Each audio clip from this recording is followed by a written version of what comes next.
Hello mga amiga, amigo ko dyan. Kumusta kayong lahat dyan? So, medyo matagal akong hindi nakagawa ng video sa aking pagbablog kasi medyo busy-busyhan ng lola nyo.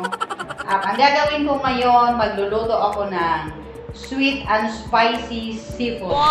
Tara, samahan niyo ako magluto.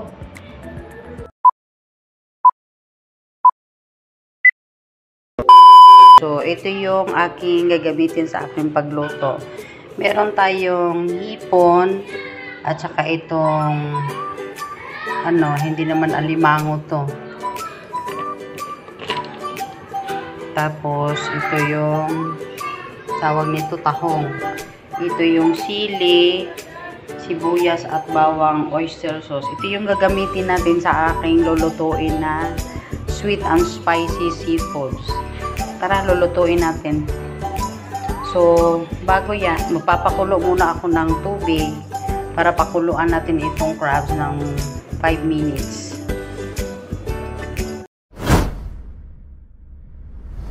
So, ito na nga, kubulo na yung tubig. Ilalagay na natin itong ating alimasag. Pakuluan natin ng mga 5 minutes para maluto siya. So, tatakan muna natin. 5 minutes later. So, 5 minutes na nga. Isusunod na natin yung hipon. Ito, saglit lang to kasi hindi pwedeng matagal to sa humuhulo yung hipon. Saglit lang yan. Tsaka isusunod na rin natin yung ating tahong.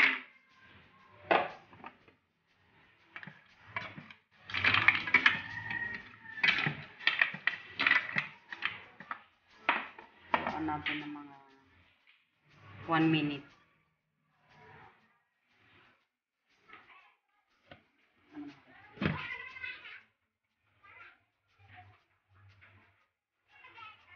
A few moments later. So, ito, kumulo na siya. So, aalisin ko na yung yung seafood sa to kasi luto na. Gagawa na lang ako ng sauce para dyan.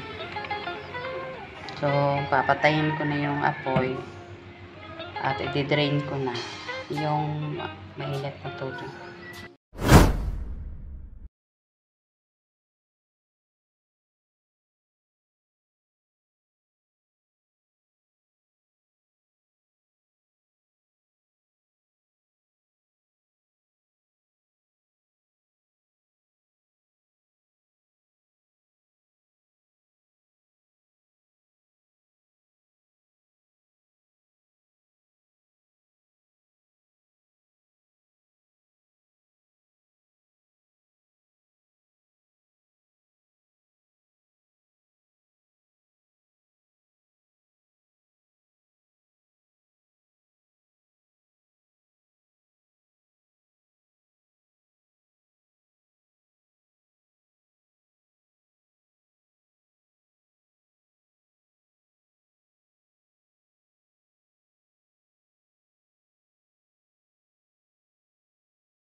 Ilalagay na natin yung ating oyster sauce.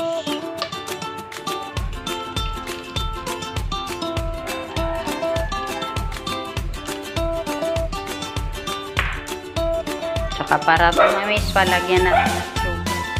Ito na yung sugar, lalagyan natin.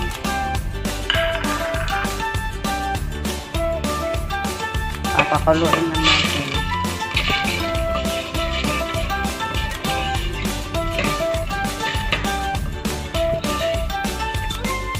Lagyan natin ng paminta. Konti lang.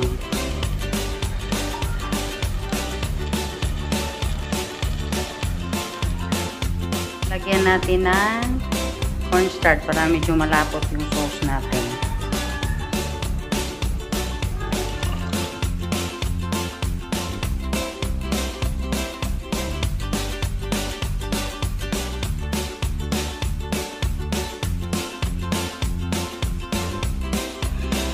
Ito yung ginagawa kong sauce. Ito yung ano lang, pangmasang recipe lang to.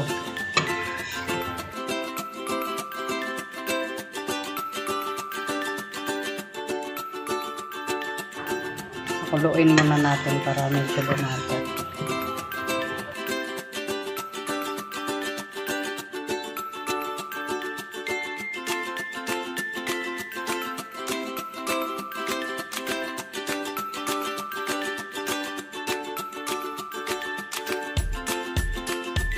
A few moments later. Mulo na yung sauce natin, lagyan natin ng magic sarap.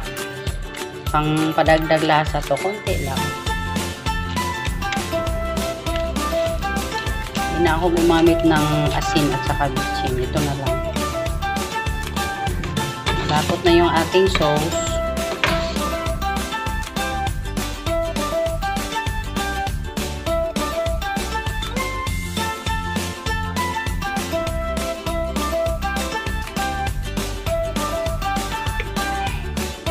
Masarap na, maanghang.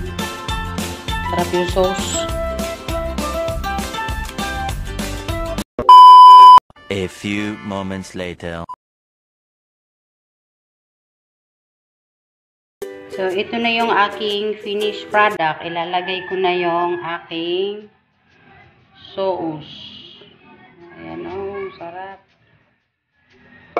Sarap. O, diba? Pang ano lang to.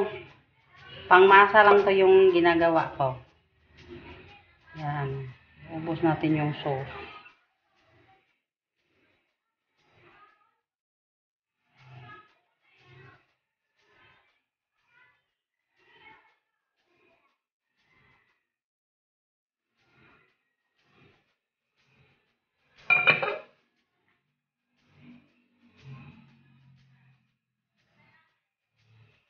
Ito na yung aking sweet and spicy seafoods. Yan, simple lang yan. Konti lang yung ginawa kong sauce para hindi na masyadong lulutang na sa sauce. Yan.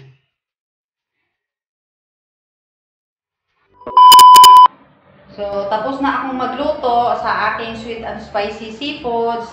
Maraming salamat sa panonood nyo sa aking vlog for today. Bye!